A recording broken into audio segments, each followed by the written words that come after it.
an industrial cause, and that you are, even though you're intelligent, you are still another version of Hillary.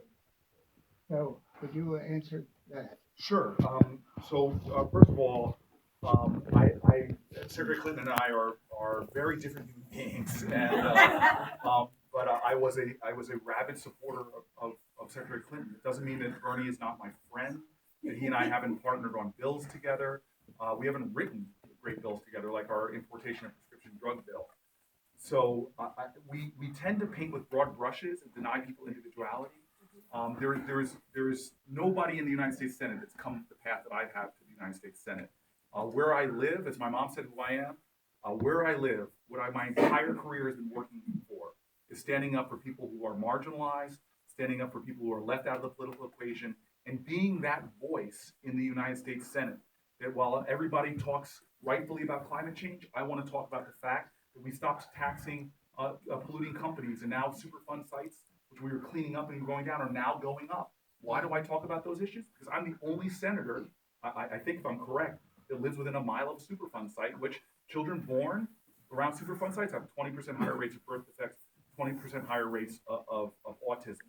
And so to say that my experiences are in any way the same as Bernie's, Elizabeth's, that's unfortunate.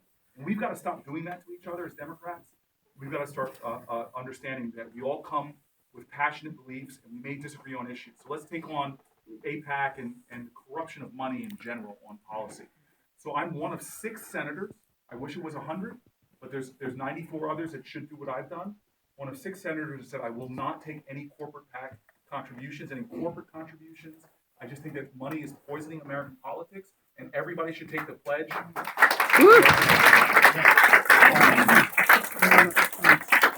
I live in the state of New Jersey with a lot of very large Jewish population. I've taken money from conservative neighbors of mine who belong to AIPAC. I've taken money from liberal friends of mine who belong to JPAC, which is a much more progressive arm. But let me just tell you what I stand on these issues, because AIPAC has been furious with me. I supported the president on the Iran deal, for example, which was contrary to the policy.